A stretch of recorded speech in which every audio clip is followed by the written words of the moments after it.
I'm sitting on my phone playing a game that I'm very engaged in, you're likely not going to get up and let it play and go to the bathroom or get a snack because like you would for a TV commercial, because there's not enough time and you want to get back to your game. So again, are also entering into this agreement of I will watch an ad for, a reward in my game, versus I feel like anytime we serve an ad to a customer and any other platform that exists now, they don't want to see 5-second, 10-second videos that work in Meta are not going to work in AppLovin, at least not at scale. You really can make an advertisement versus entertainment. I think that is the biggest mindset shift you have to take when going from Meta to AppLovin. Of say in Q4 last year, I did pull a report of like, okay, the whole time we were on AppLovin and Meta for all of Q4 last year, what was the overlap? Because I think that's another pushback for people are like, oh, well, it's just going to retarget my Meta customers on there. Out of 41,000 orders, there was only a 5% overlap. That's insane. It was the day before Black Friday. We had spent $40,000 and it held, by doubling and doubling day over day. And it was like, just put it to 80. Like, let's see what happens. Will it break? And it didn't. It still hit the same ROAS number when I hit the button from 40 to 80.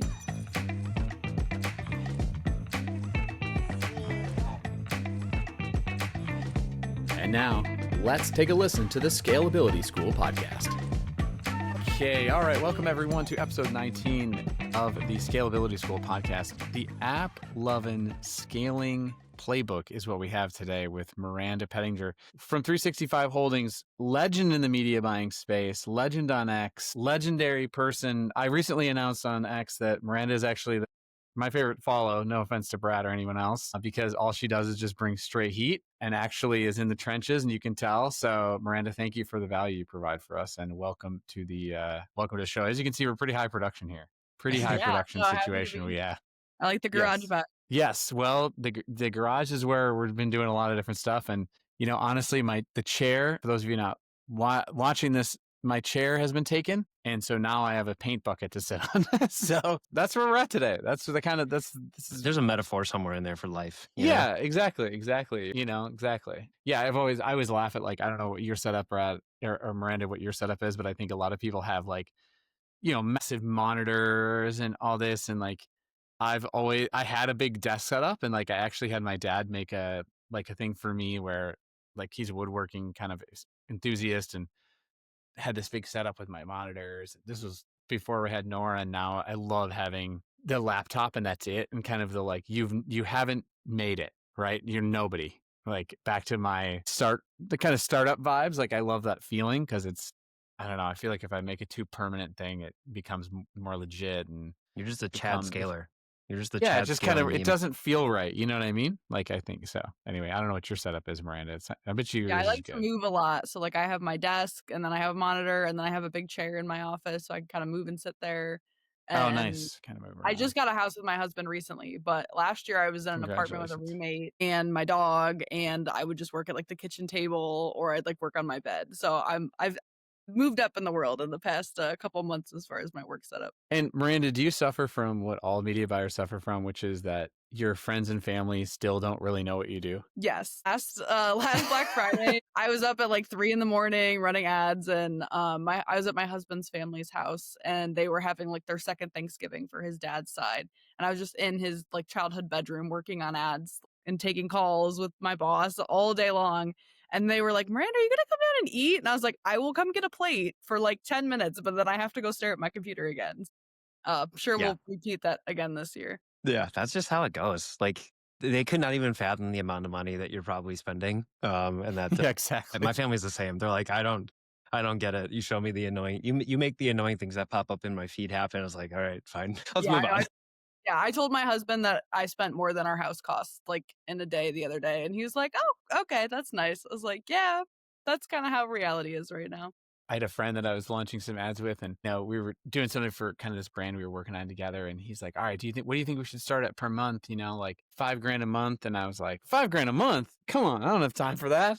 I don't have the money for that. Yes, it becomes, and then that's the one thing I've actually always respected about our other co-host who's currently on paternity leave, Zach, is the guts that he has to spend his own money like to a legitimate level.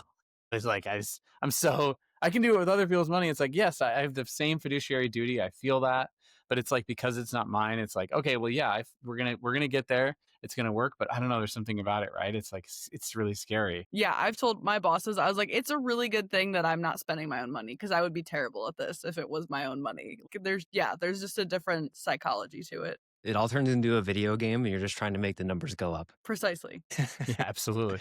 Well, Miranda, today we're talking about AppLovin and, the kind of thing that that you've been doing on AppLovin, and you're spending quite a bit of money there. I think it's important to go through, for those of you that don't know Miranda, Miranda on X is at Miranda Pettinger, Pettinger.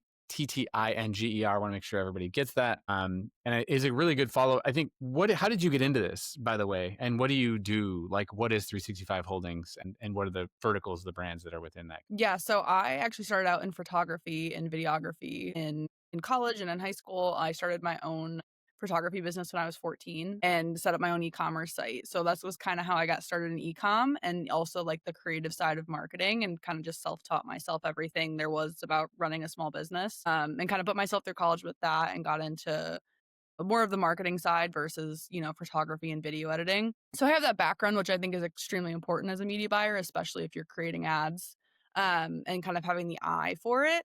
And then, 365 Holdings was very involved with the University of Akron. So that I kind of almost every student knew who they were since they were local. They would provide a lot of their data for our marketing research projects, that came from their e-commerce businesses. So that's kind of how I heard about the company and then got employed there. 365 Holdings owns several different e-commerce brands. Some we buy and hold, some we buy and sell. So it just kind of depends on the needs of the business. But there's currently two main brands that I work on within the umbrella of the company. And I've worked on, up to 5 or 6 at once in the past. That's incredible. Do you feel like, this is like totally a sidebar, but do you like the fact that you get to see multiple brands, or like, I don't know, is there value in that? I have a bunch of brand side friends that they hit me up and they're like, how are things looking? Like, should I be upset right now? How are things looking for you? And so I feel like it has to be beneficial that you get to see a little bit of everything across, I mean, at least the two, which are spending meaningful amounts of money, but maybe a little bit more than that. Do you find that there's value in that? Yeah, I think definitely having experience across different industries is helpful, and different personas. They all behave differently. And I think it also gives me perspective of, you have to run different ad accounts differently. I think this is my playbook and this is how to do things doesn't always apply to every brand. Even when you try to plug it into a different brand, you're like, oh, this is not working. So I think that's helpful too, of just knowing every brand behaves differently and they all have different goals. They all have different, LTVs, different AOVs. So like the math is always different for them, and the personas are different. The ads you need to create, the ad structure needs to be different. So I think that's always been helpful of like, hey, I have this playbook and it works really well, but I tried to apply it over here and it doesn't work. So I think that's where I have a different perspective than maybe someone who's leading, a Meta ads agency, and they have one strategy and they're just going to go to bat on that one thing every time. But I've also then touched a bunch of different companies and been like, okay, well, some things of this work, but then they need different things applied as well. Yeah, that makes a ton of sense. That's super helpful context. From what you can share, like what are the general industries, like gifting heavy, not gifting heavy? What are the industries look like for the brands? Both brands I'm touching now are very gifting heavy in the pet space and in jewelry. And then I've also been in like food and beverage, baby, and different industries like that. But currently I'm in very heavy gifting and very heavy Q4 brands. Cool. Sweet. That's very helpful.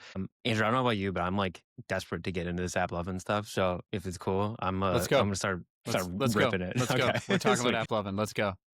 Okay, awesome. So Miranda, there's been a couple of tweets that I've seen from you that you've kind of like laid out how much you're spending on AppLovin relative to like other channels. Can you kind of walk us through like, okay, at this point last year, maybe Meta was the biggest thing, and this is when it started to transit. Like, I'm just curious like what the timeline looks like from when, because it sounds like, and you can correct me if I'm wrong, but like AppLovin is the biggest piece, or might be the biggest piece of the pie from a total spend perspective for you.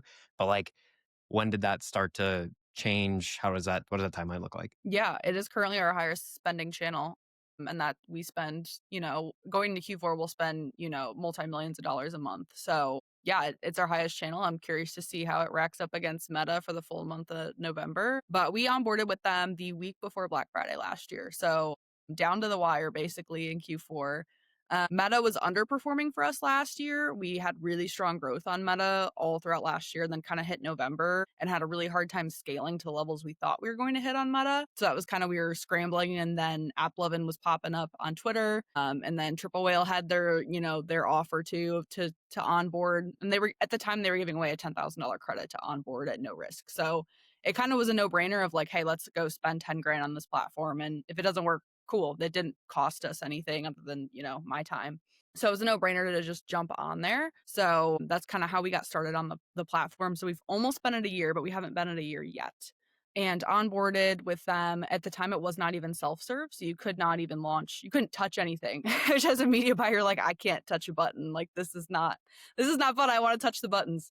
So everything, any change, you had to Slack the account rep of how to, if you want to change your budget, if you wanted to upload creative, like, you had to message them and they would do it for you. So in one hand, it was a little bit easier because I didn't have to upload ads or deal with any of that at the time. So it went a little bit faster, but still nerve-wracking to not be able to touch anything. So how did they report on performance that time? Like, was there at least a dashboard where you could see like real-time spend and efficiency, or how did performance come back to you? Yeah, we had a dashboard, and then at the time they were live with the Triple Whale integration, so you could see all the data flowing through Triple Whale, which was how we were able to validate that it was working. Nice, awesome. That's really helpful. And what does it look like in reference to, like, now you've been on it a year, and we're jumping all over the place, but like cohort wise, what is the quality of that you can see of the customer that come? Because the reason I ask that question is because one of the things with TikTok that happened, many years ago, is everybody got on TikTok, and then like later the cohorts weren't as powerful. They weren't sticking around as long. Do you see that? Obviously, they're probably on average, if you're continuing to spend there, they're the same as Meta roughly, or even better maybe. AOV and LTV are higher on AppLovin than Meta. I would say our demo does lean more female, and I think there are a percentage of people that I'm sure are on mobile games and aren't on social media that do have a large share of wallet or disposable income. So that's something that I think we've discovered, and why I've kind of made that assumption based on the AOVs we see, because it is always at least 10 to 20% higher than our AOV on Meta. That's really interesting. Do you have a sense of like how the customer differs otherwise? Like, do they buy differently? Do they have different preferences? Like, have you done post-purchase surveys that you've like filtered down to AppLovin to see like how they're different than like a Meta customer otherwise, outside of the numbers? Yeah, a lot of them do play, at least our customers that we know come through AppLovin. So we have our post-purchase survey set up, and we have, where did you hear about us? And we have mobile game, and then we have, a blank space as well. And then, all of our other channels that we're running. And at least 15% of them don't click mobile game, and they tell us exactly which game they were playing. They'll say like add on Wordscapes or add on Candy Crush. So that's been interesting to see that they want to tell us like, hey, I was playing this game specifically, and this is how I heard about you. So that part has been kind of funny, because I'm like, you guys are messing up my survey. Like, I can't, I just need you to click mobile game, because now you're hitting other and you're throwing off my data. But that's been interesting. And also the conversion paths have been a lot different. So Meta will see more touch points typically, and we use Triple Whale, like Northbeam does the same thing, but we'll kind of see people from Meta clicking around quite a bit, versus we've had probably higher percentage of people on AppLovin click buy checkout with only one click, and like true first click attribution. And then also there's a very large overlap from AppLovin to Google. So people seeing an ad, clicking on an ad from AppLovin, and then later having a click on Google, whether it's through our brand name or even through category searches, and then converting off of there. Do you think that has anything to do with like the type of the ad unit and how the ad unit actually works? And maybe it's helpful to describe that. My understanding is you have to watch 30 seconds, earn credits by watching it. But like, you're pretty committed at 30 seconds, depending on the type of video. You only have 60 seconds for the ad length itself. So like, I don't know, do you have an assessment of why that might be? 100%. So I think the biggest difference is on Meta, again, both platforms are getting charged on a CPM basis. But on Meta, you're getting charged for the person who watches 10% of your video, who watches 0.5% of your video, who just scrolls past it and did not even acknowledge the brand or anything that had to do with the ad. So the brand recall, I believe, is a lot higher, because you are getting that 30 seconds of full attention. And I think the biggest thing that I think makes the platform so powerful is, if you're playing a game, you're sitting there, you have a pop-up that says, hey, would you like to watch, a video and get coins or whatever in your game?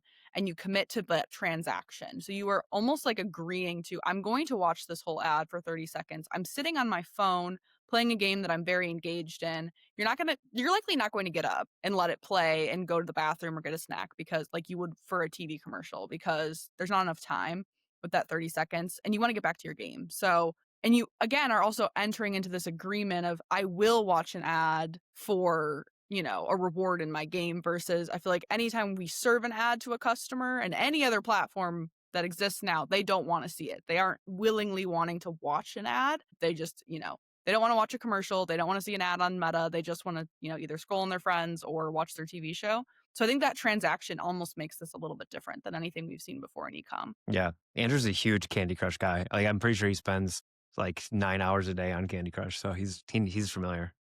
Very, yeah, definitely. Big, so much, bunch of stuff I want to ask about, but I'm curious about getting right into the structure of it. So how do you structure this the right way? Like from a campaign standpoint, from a bid type standpoint, attribution window, like how do you select that? And then we'll talk about creative, of course. Yeah, I think something about AppLovin that is definitely different than Meta. And I think it's probably the most comparable to Meta. This is why I bring it up because I do believe it's more of a demand generation platform versus, Google is, demand capture. So you are kind of creating the hype, the demand for that product.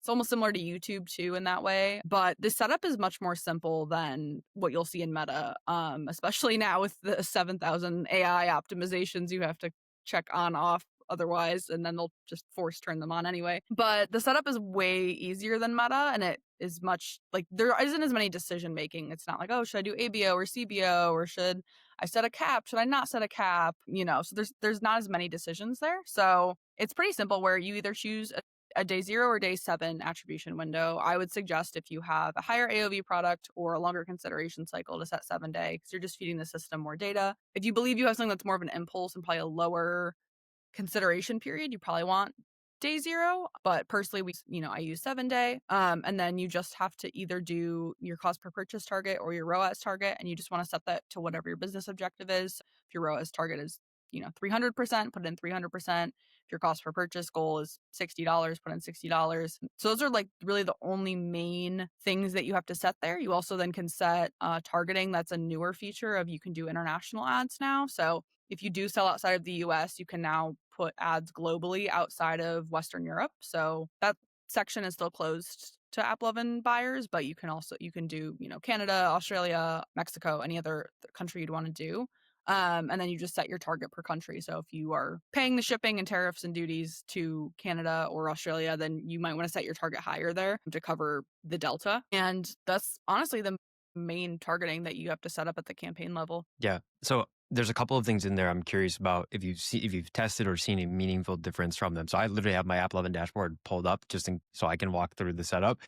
But the difference between 0 and 7-day, have you tested it? Does it make a meaningful difference, or is purchase behavior kind of how you think about it? And then like there's more meaningful things to test, like spend more time focused on creative than the attribution window. Yeah, I mean, personally, 7-day, we saw a lot of growth by using 7-day instead of day 0, but we also have a little bit longer consideration cycle. And I do believe you're feeding the system more data with 7-day. So I would, in most cases, choose 7 personally, but that's up to the advertiser. It also could be if you have very large swings from like the weekend to the weekdays, you may want to do day 0 so that the system is only optimizing on one day instead of, oh, well, it overachieved on Sunday, so it's going to underachieve on Monday. So I've seen a little bit of that with 7-day, but I think if you're trying to scale aggressively at large numbers every day, then I think 7 days feeding it as much data as possible. Do you have an opinion on like ROAS versus cost per purchase? My personal anecdote is we tested a brand that has a pretty like ranging AOV and catalog.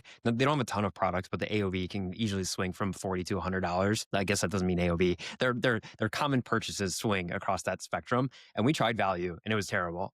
It was very obviously different. So do you generally start with one or the other? I personally run everything on ROAS. I have a couple cost per purchase campaigns for our hero SKUs, but at least in our case, I found I'm able to scale up more on ROAS versus the cost per purchase. But I do have both on in my account, but I would say I end up spending more on ROAS. Do you feel like in your Meta account, does like contrasting it, do you have both live in Meta as well? Yes, I have both. I have bid caps and I have a T-ROAS on in Meta. So we do, run both. There's been some studies, at least for Meta, that's come out where it's like, hey, there is very little overlap from value and volume. Mm-hmm. So if you're running bid cap and you're running T-ROAS, Meta says you're not overlapping your customers. I don't know if that's true for AppLovin, but both Okay. work for You us. read my mind. Yeah. So, but That both was work that was for my us. question. Cool. That's good to know. So I need to revisit target ROAS is what you're saying, because I maybe gave up on it a little too fast. But that is super interesting. One more question on like the actual campaign setup piece of it. What about the DPA section? Like incremental, not incremental, don't really have an opinion one way or another on that one. I do think it's incremental. And I think now, so it's different now. So within the last, I want to say 2 weeks, they've now added the ability to edit your catalog. Before you only had to serve your whole Shopify catalog. So I did Yeah. end up having to turn it off for a lot of our products because we serve like 10 different products on AppLovin. So I don't want to show them like an ad that's specific for one product and then them see a DPA for a completely different product. What they buy on the website is up to them, but that's kind of where my opinion was at first. Now that you can edit your catalog, I do have specific product sets for the ads that I'm running, and then I do have those on. So I think that has been also helpful for if you have a site that has a lot of different products to offer. So like, for example, we sell, pajamas, and there's, long sets, there's short sets, there's sweatpants, there's shorts. And that with apparel, it's like, well, I don't like sweatpants, so I'm not going to buy. But if you saw then, a DPA at the end of like, oh, well, they have short sets. That's what I like. Then you would be more likely to click through. So I think for apparel or jewelry or something that has a large catalog, you definitely should have it attached so that if a customer doesn't necessarily like what they see in your ad, but then they still like your product offerings in a different way, they'll still click through.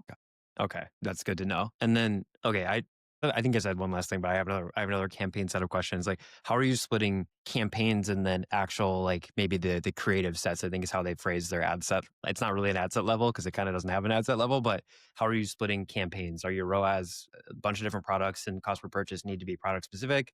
How are you determining how to make new campaigns and maybe creative sets at that matter? Yeah, I only have one campaign per product. And the only case that I have two is ROAS and CPP, but they have the same ads in each, so they don't have different ads. So you can put up to 10 videos, 10 interactives, 10 images in a creative set.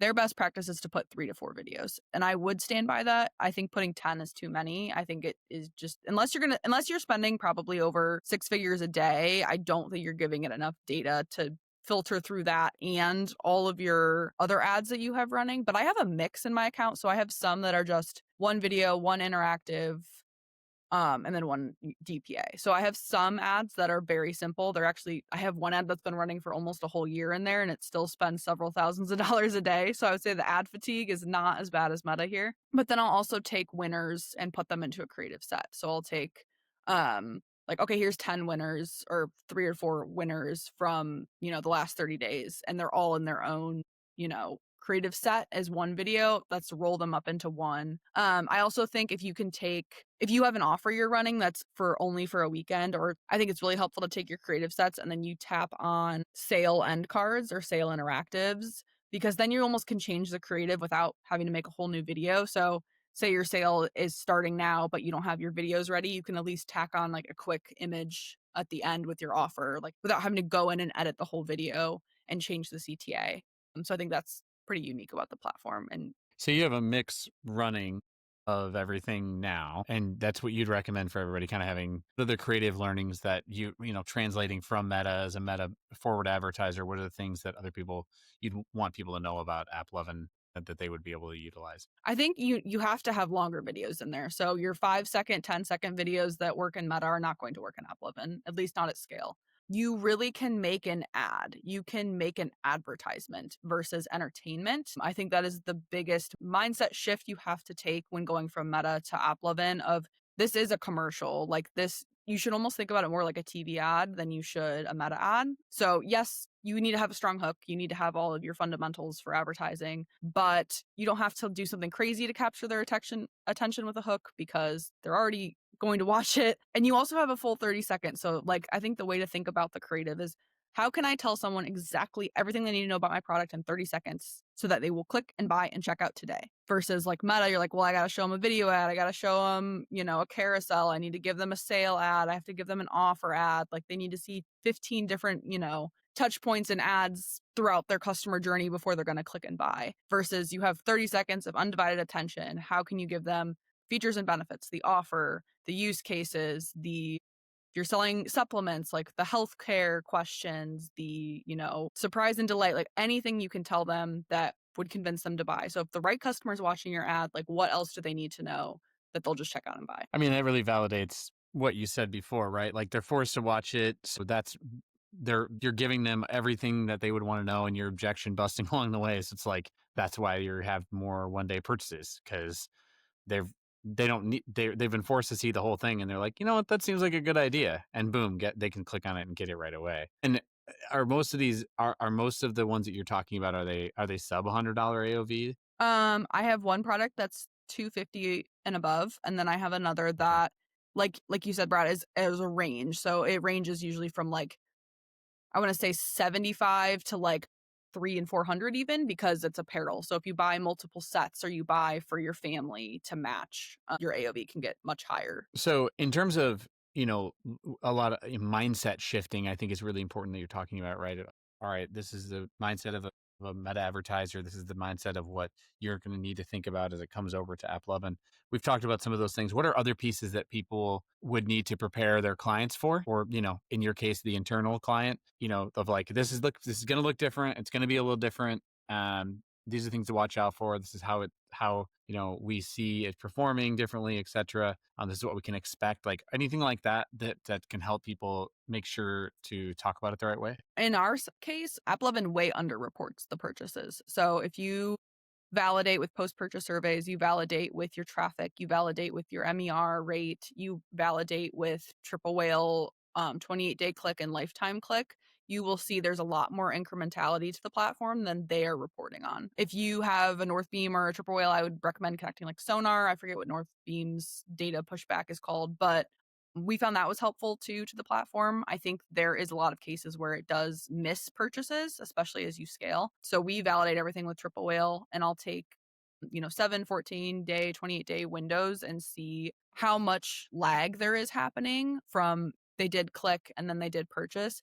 You have to also consider people that are watching this ad and they're not making any clicks, because you may watch the whole video and you're like, oh, that's cool, I'm going to go buy that later, but I want to get back to Candy Crush. So you have the brand recognition to where you may go search for it later, or you may see it on Meta then, or you see it somewhere else and you're like, oh, wait, I know that brand. I saw that ad for it. I did want to buy that. And then you may click somewhere else. So I think if you can validate with a third-party reporting tool, that will help you understand that it's working well. For us in Q4 last year, we scaled from $0 to $80,000 a day in 7 days. So it was very fast scale, and my company's bootstrapped. So there's no venture capital. So if this is not working, I have no job. So I think that was kind of something people were pushing back to me on Twitter and media buyers. Like, there's no way that's working. Like, they're like, there's no way. Like, there's no way you can spend that much and you're making that much money. And I think it was me and like Sean from Ridge who were like, no, like this is working. And like Sean's like, here's the check I wrote them for like $1 million the other week. I'm not gonna write this check if it's not working. So, when we scaled, we ended up spending $1 million in 30 days, and our MER went down, our revenue went up. This is an e-com site. I have no other traffic sources other than the internet. So, there was no other way to prove other than, hey, this is working. And there's a lot of metrics that support it. Man, that SEO that you guys did 4 years ago really kicked in all at one time. No one knows the confidence of an e-com bro on X, of course, right? Yes. So yes. naturally, there's Different no breed. way, there's no way you could know something I don't. I guess it's interesting to just rethink the whole mix, and the fact that if it is, you mentioned and you've alluded to the fact that it's like a lot of the audience is more female focused.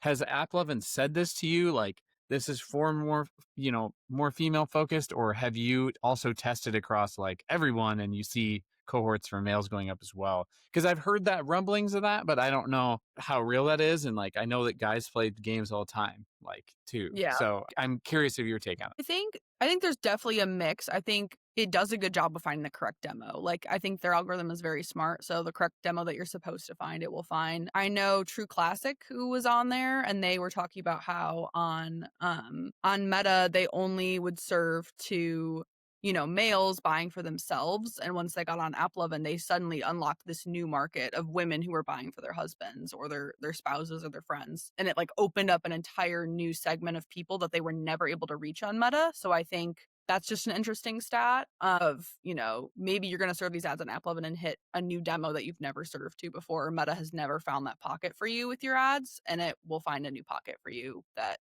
is very incremental to your business.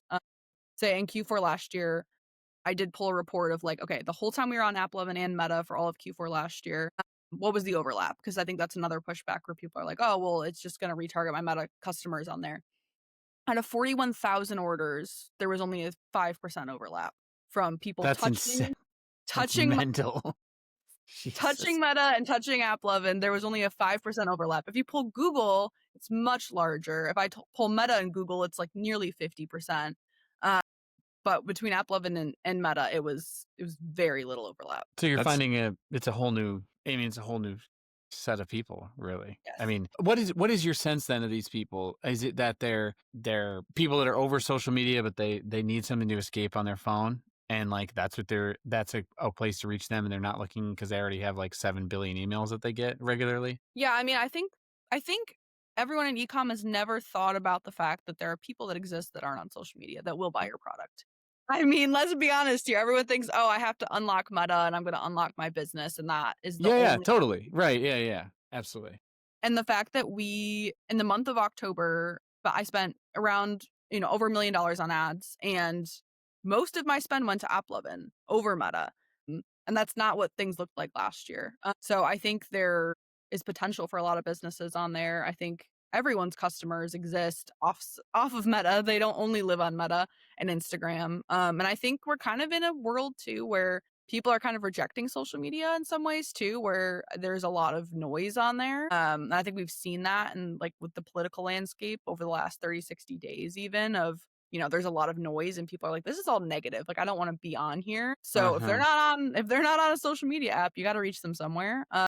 So I think it's just a different mindset too of even if you're scaled up on Meta already and you're spending, tens of thousands or millions a month on Meta, like you could make even more and go on this other platform and double your spend. I mean, we spent the exact same on AppLovin in December that we had done in December of last year, and we matched spend. So, we spent $1 million on each platform and saw huge growth in the business. What's your sense of the inventory? Like you said, you've been able to continue to scale, and you continue to scale. Like it's because, the reason I ask that question is because when you get with Meta, you can tell when you're bumping up an inventory because your frequencies are going up and like, results are declining, et cetera, et cetera. And obviously nobody has infinite inventory, but you scaled a ton and you're continuing to scale even in a competitive period. We're recording this in mid-November of 2025, which is not when it's going to come out, which is why I bring this up. So it's like squeezing of inventory. How do you see that? Is it continuing to go up the way that it has been? And is it, do you feel like, as you're increasing, the results continue to hold? Yeah, that was even what now? we definitely saw. Yeah. So and again, this is a very Q4 brand that I'm spending incremental dollars on AppLovin. So we naturally scale as it gets closer to Black Friday. We naturally scale as it gets closer to Christmas, and people buy in those trends. But the thing I found the most interesting in Q4 of last year when we onboarded with them was it just didn't break when you scaled. So like I said, we're going into Black Friday. We had just onboarded. They basically spent through our 10K credit within like 3 days. So while I personally would have waited much longer and been really like strategic about spending 10K and make sure it was validated over like at least 2 weeks, they blasted through it. And then we basically hit the first day, paying with our own credit card, where we were at like over $10,000 a day. And then, the results held and they were beating Meta. And then it just came to, well, do you want to double the budget? And I was like, sure, I guess we will. And then it was the day before Black Friday and we had spent 40 grand and it held, by doubling and doubling day over day. And it was like, just put it to 80. Like, let's see what happens. Will it break? And it didn't. It still hit the same ROAS number when I hit the button from 40 to 80. So I think there's definitely a ceiling for every brand of how much you can spend and how much creative you have in there and how many different markets those creatives will hit. But I think the ability to scale is there. And I think once you get to a certain point, like where we're at, it's okay, how can we hit different markets with ads that make sense? Same way that you would approach Meta of, okay, well, we've already hit all of the people that fit this demo. Like, how can we hit another avatar? So then it becomes a creative play. But I think the ability to scale, the model is very smart to scale quickly. So first on like creative testing, like, do you have a structure for how you're testing creative in here, or are you just kind of like loading it up? Like, what's the methodology for like the actual structure of creative testing, if any? I think something that's different about AppLovin compared to Meta. So Meta, we have a creative testing campaign that is separate from our scaling campaign. And I've tested this, and no matter what I would do with Meta, no matter how many new creatives that I thought were amazing and I'd put against the winners, it would never scale and I'd be like stuck twiddling my thumbs. So that's what I've always seen with Meta, and that's kind of how I run Meta ads, of keeping them separate and letting them scale and get data and social proof and all of that. But AppLovin, you can put a new creative in, and if it's a winner, it will rise to the top, even against ones that have been in there for a year. In our case, like I uploaded new ads on Friday, and they're currently number 5 and 6 as spenders, and I have over 150 ads in that campaign. You can plump new ads right into your existing campaign with the winners. If it's a winner, if it has enough data, it'll validate it and it'll move it to the top. And I also have ones that I put in there that I thought were okay, and they also didn't spend. And then I would test 4 different end cards and it still wouldn't spend. And I'd be like, okay, this is a smart model and I just need to get rid of this video. So I think that's one thing that is different about the platform, is you 100% can put brand new ads in there and they'll rise to the top if they are good. Another thing I've noticed too is it will not, Meta sometimes will pick up an ad and it'll spend a lot on it, and the return will be poor because the engagement is so high.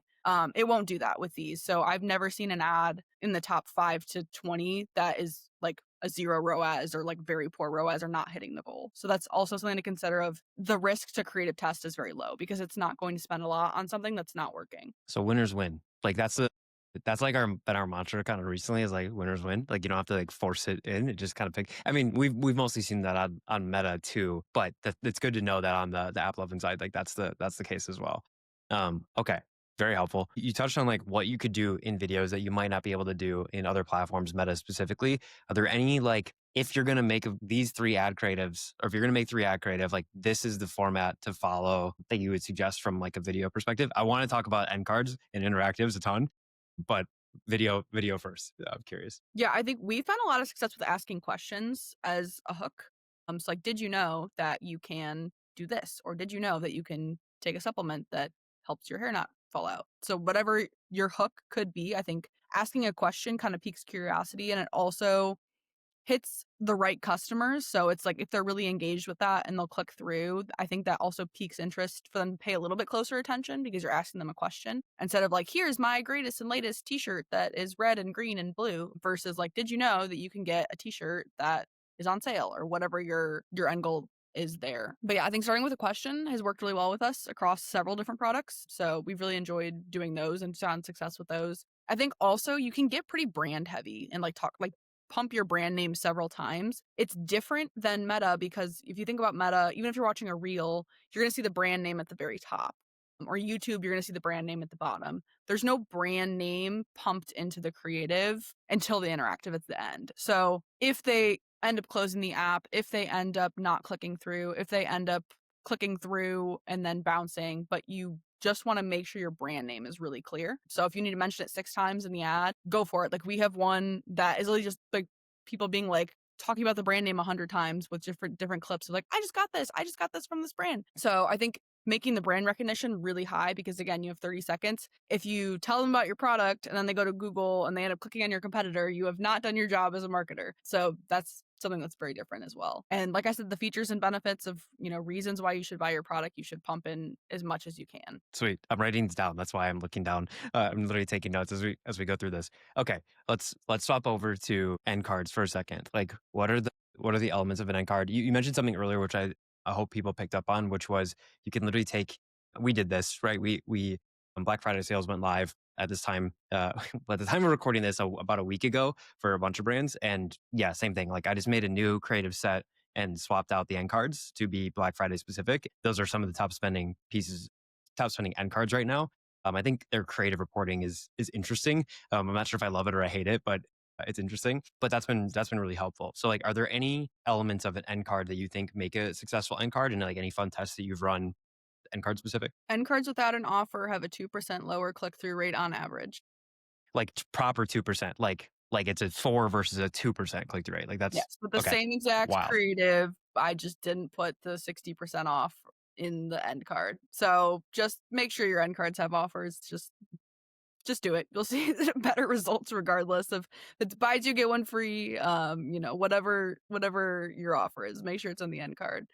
I've had a lot of success with making GIFs that are animated, whether like the letters are popping or, the shop now is popping, whether you have things flying in that, even if it's just like a traditional graphic ad, or even if it's like, you can even take some of your best winners on Meta that are graphics and add them as end cards and make them interactive and make them animated. I have a video background, but I'm not an expert, animator. So if you have Canva, you can easily do this with their animation settings. So very simple to do. And I think just having a little bit of movement does help instead of them just staring at a graphic for 5 seconds for it to end and go to the DPA. And then if you have a lot of variance or you have a lot of variation in your product, you should add those in end cards so that people can see something they like. So if you're selling a shirt, put the red, green, blue, purple, like try to put as many color variants in there as you can. So someone who's like, well, I don't like black, so I'm not going to click, but they're like, oh, I really like the red one. Same thing, with jewelry. If you have silver and gold, make sure you put both because, someone who doesn't like gold jewelry may not click because they like silver. So things like that I found have been helpful. Usually USPs I've found aren't as successful of like, if you're just trying to put all your USPs in an end card, people aren't as interested in reading all that. But definitely having your variations and your offer are really important. Cool. And I mean, the USP thing is interesting, but it's like the entire video probably just like belabored the point, right? Like at least they saw 30 seconds of it. Maybe they saw the full 60.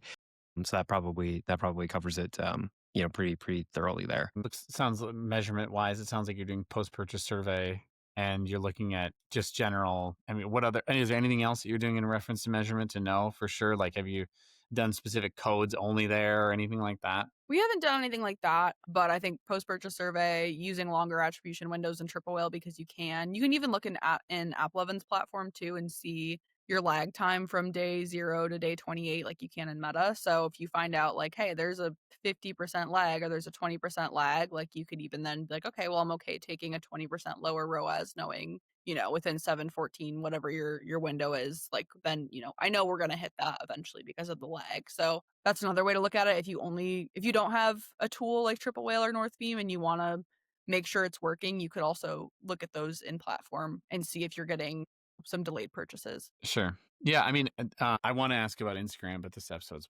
about AppLovin, so I won't ask about Instagram. But I loved your tip the other day about removing Instagram and just targeting Meta, and how Instagram was costing you like what was it, 40% more or something? It was almost double, yeah. And that was over that was me looking at the last 6 months. So that was not, oh, I only looked at the last 30 days and it was double. Like no, like 6 months of data, tens of thousands of dollars of spend, and it was double. And then we've seen a lot of growth in that campaign since I removed Instagram. I mean, it's interesting. It says something about your vertical, certainly. Do you guys do any international stuff now since you mentioned that, or not at this moment in time? Yeah, we do. Our business is 10 to 20% international and always has been. And we've seen actually large scale by adding the international AppLovin ads. And then we also run international ads on Meta as well. And what do you get a sense of what's going to be continuing to innovate on the AppLovin? Like, are there pieces that, people are creating that they should be thinking about, right? I mean, obviously you talked about creating and utilizing animated GIFs, but like other stuff like that could be, you should get better at this because AppLovin's going to continue to do this as well. I think one thing that's interesting is you can make a lot of creative and continue to scale as you make more creative. So I think that's something that, I mean, we started on there at 80K a day and I think we had 10 ads. So there wasn't a lot in there where everyone is screaming about Andromeda and you need 8,000 ads a week to upload to the platform. It's not the case there, but I think the more creative variation you make and the more creatives you make, you can tap into a little bit different markets or demos. So I think that's where you can scale with the platform as it gets smarter. And I mean, it's collecting more and more data from more and more e-commerce companies every day. So it's going to get smarter. You figure before October, there were only 600 advertisers in the platform. And that's not a lot. Now that there's more, I mean, there's hundreds of thousands of e-commerce brands. So the more data that this system continues to read, it should get smarter. Yeah. Have you seen an impact on your performance from people flooding in, or not so much? No, nothing too bad. CPMs have stayed pretty even versus Meta's. I mean, Meta's been increasing since the summer, at least on our end. And we're like nearly double last year. So that's been a bit difficult. Yeah, I'm just like looking at my chart of spend on a couple AppLovin accounts, and as you've been saying, things to like check out the lag time and check out the CPM changes. And like even into November so far, CPM has literally not changed at all from October, which you would kind of expect at this point with everybody ripping their Black Friday offers. But yeah, no, it's encouraging. I need to like go export this all into a doc and start ripping some AppLovin ads a little bit more. That's what aggressively now. everybody's going to do with this episode. I know. I feel like I just have a ton of insights. I got a full page of notes. Yeah. Miranda, anything else that you want to mention for the good of the order? Anybody? We didn't really do the segment. I don't know if you're a listener to the show, Miranda. It's okay if you're not, but we always do a funny segment where we like to create beef, but pretend beef with people. So is there anybody you want to have that you have beef with that you're like, why does this person always do this? Anything? I'll have beef. I won't name names because I feel like I don't want to do that. But I feel like there are people that exist that will just tell you to make Yes. lots of creative and plug them into all of the channels. And that is not, you will not find a lot of success with that. You may find success, but you will not be able to scale to large Not consistently. your numbers. Yeah. You're not going to be Yeah, able to totally. spend a couple million a month on this platform if you're just going to take your Meta creative and plug it in. You really do need to get specific with it, and it will pay off for you. I mean, we've seen a lot of growth. The brand has seen a lot of growth. We've had a lot of really good things happen because of AppLovin, and like you have to make platform specific creative if you want to be really successful on a platform. Meta creative exists, and there's Meta agencies because there's specific creative that Meta wants and needs and will optimize for, and the way that users behave on that platform. The way that users behave on Pinterest and Snapchat and AppLovin are all different. And if you just make the same thing and export it everywhere, it's not going to perform at the same level as if you really sat down and made something for that user. It's interesting you said that's actually what I forgot. That's what I wanted to ask was like how specific, because we have a brand that sells, I'd say it's like posture adjacent things. And like you can imagine an ad where it's like the person is slouched over. It's like, is this how you're sitting right now as you play your game? Or like, have you made creative that specifically calls out like, hey, sorry to interrupt your game. This will be quick. Like, have you done anything like that extreme? 100%. Yes. We've been like, Nice. hey, stop watching your game for a second and listen to, what we have to say, or hey, gamers, like we've 100% called them out during their game. So again, you can't do that on Meta. That if you plug that creative into Meta, that's not going to work. So that's where making a bunch of creative and just blasting it everywhere, it's an affordable way to do things. But I think if you spend an extra hour or two sitting down and really thinking about the use case and the user on the platform, you're going to have way more success. And again, if you're $100 million brand and you have 50,000 creative that are in Meta already, you'll probably be able to plug some stuff in and it's going to work really well on AppLovin. If you're a $10 to $50 million brand, like you definitely need to sit down and spend a little bit more time thinking about the user. And that applies to Snapchat and Pinterest and every other, if you want to diversify your ad channels, like that applies to everything else. Yeah, it's great feedback. Miranda, I appreciate your time in joining us. And again, everyone who is listening to this, you need to follow Miranda. We'll put it in the show notes, her X account, where you can find her good insights. And thank you again for your time.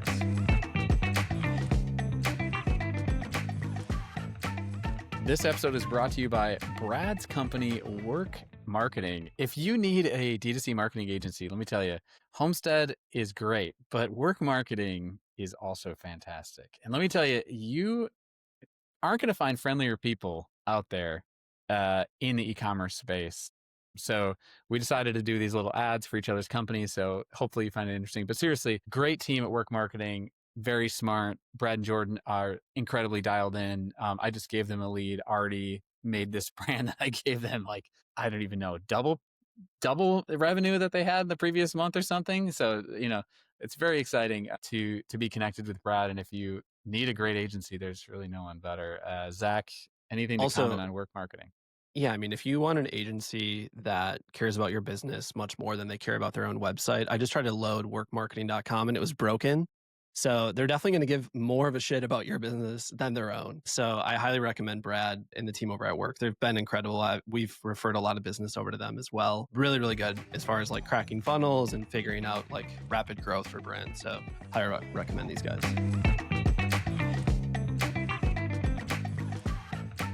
The only way that we grow this podcast is by you sharing it with your friends. Honestly, like reviews kind of don't really mean anything too much anymore. They're really meaningful, but they don't do a lot for the growth of the podcast.